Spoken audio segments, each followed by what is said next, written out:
Silence does not mean shutting your mouth silence. What is being referred to as silence or nishabd? One cannot do this.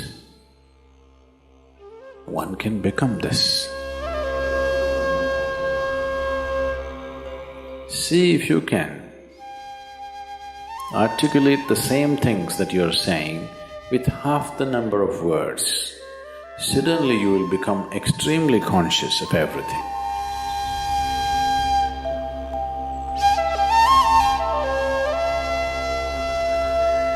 The wind makes its own sound, so does the water.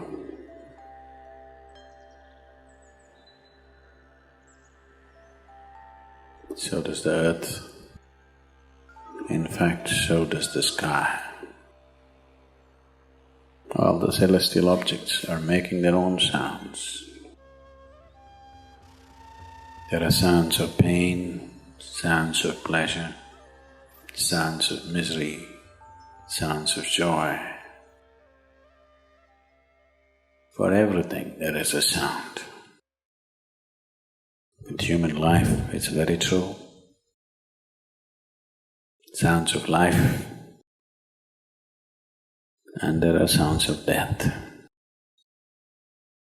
and there are even sounds of silence.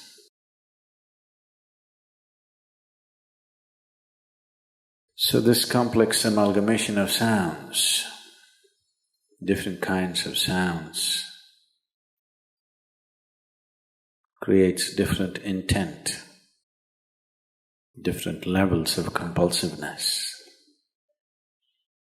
different levels of bondage, and different possibilities of entanglement.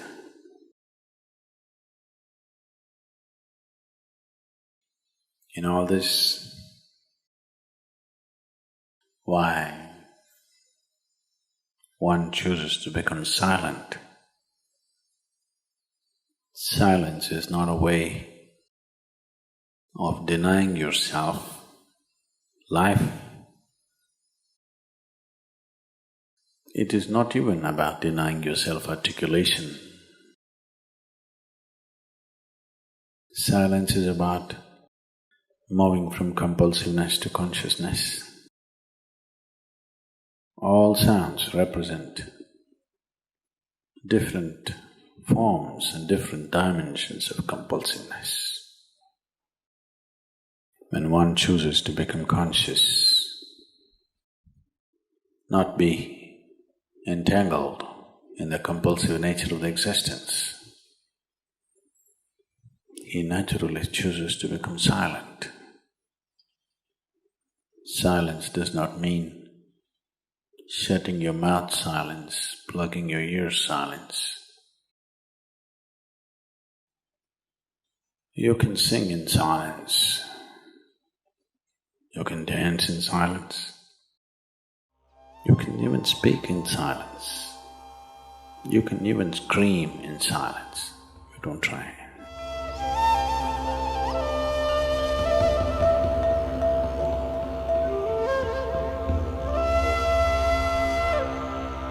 That does not mean when everybody is silent you scream. That is not screaming in silence.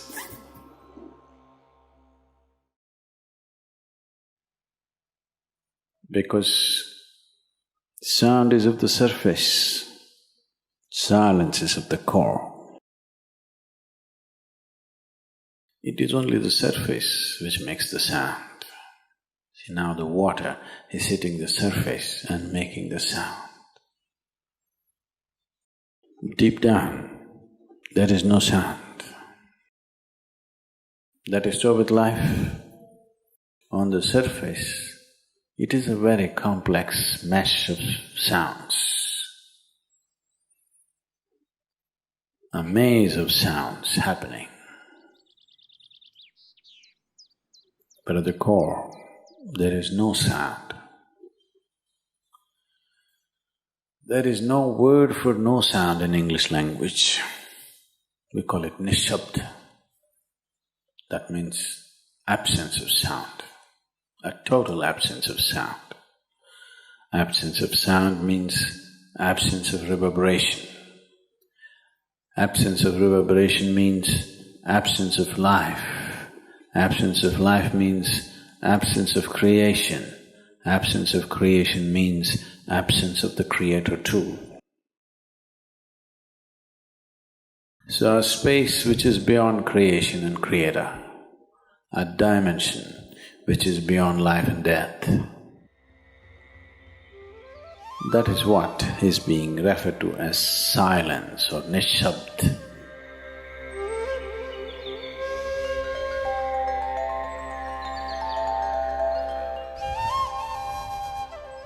One cannot do this. One can become this. Commonly, there are two words employed to describe this. One is maun, that means you're practicing silence, you're not silent. You shut your mouth and you're remaining in maun. This is not nishabd.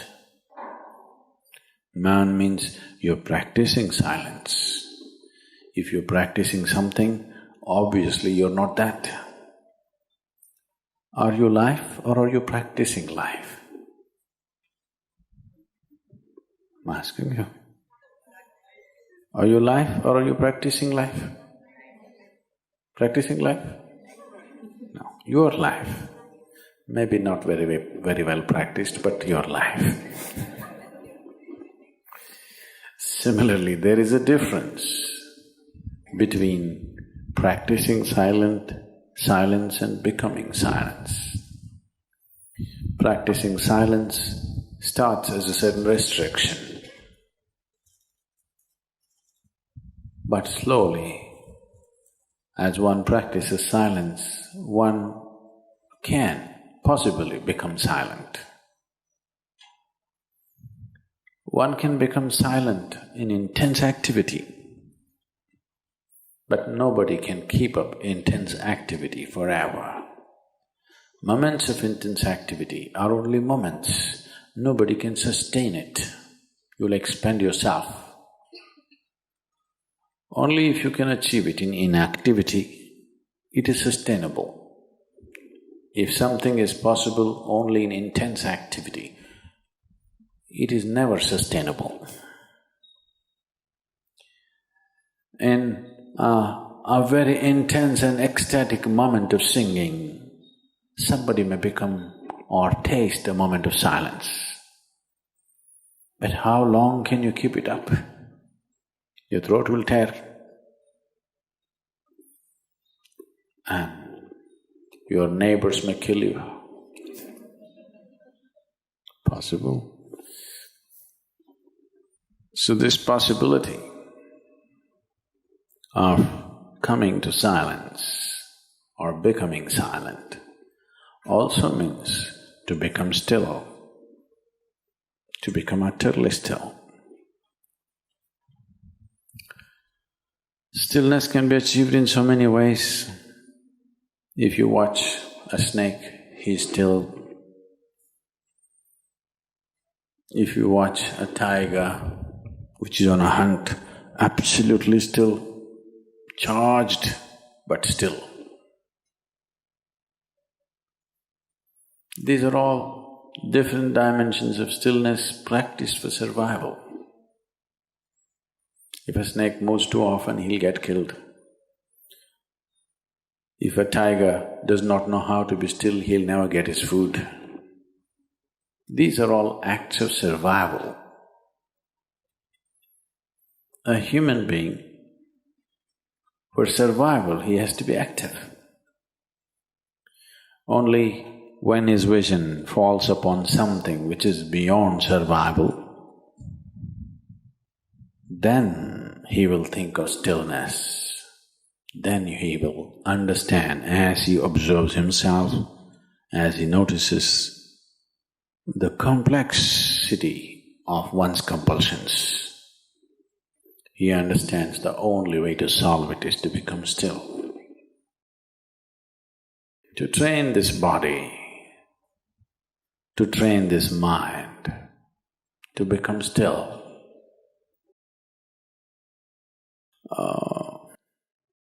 Takes some effort. If one is simply blissed out, he will become still. But otherwise one has to work bit by bit, one has to work to bring this body to absolute stillness. Most people cannot hold their body in one place for any length of time. They're all the time in moment.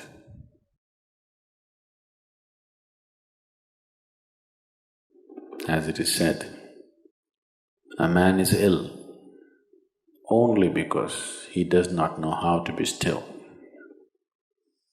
Because in stillness, you're in touch with a dimension way beyond creation.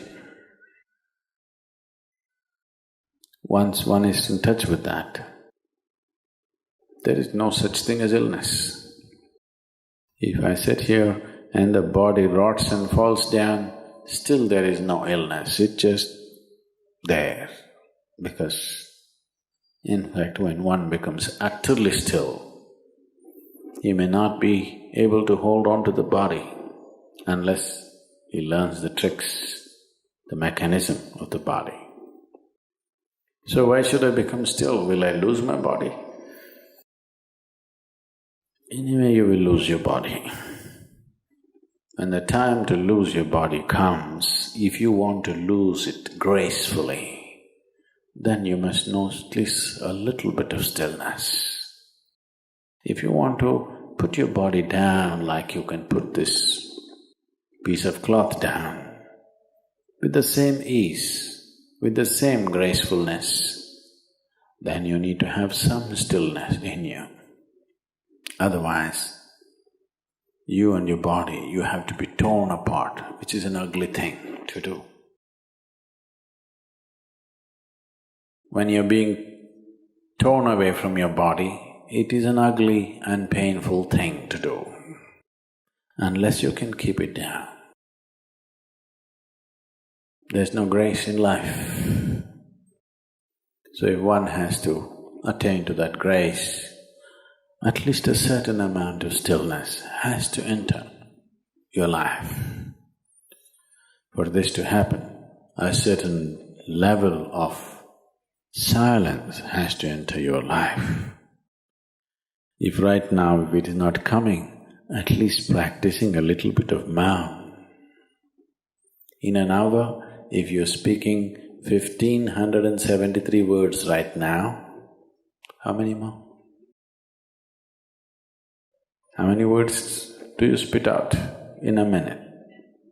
1,573, you're actually doing that many? I thought that's impossible. Okay, I believe you. So whatever number you're doing, see if you can articulate the same things that you're saying with half the number of words. Suddenly you will become extremely conscious of everything. Right now, our oral diarrhea is happening. If you're doing 1573, it's diarrhea, okay. Now, if you have to hold back half the words and still say the same things, now you have to be very conscious, otherwise you cannot say it.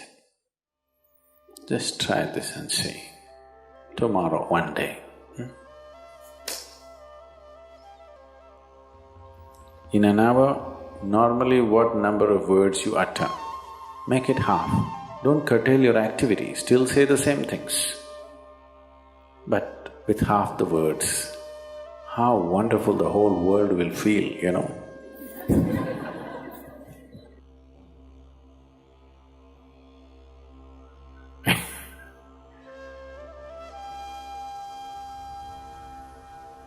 World will be a wonderful place, I'm telling you, tomorrow, if everybody does this. Many marriages will be saved.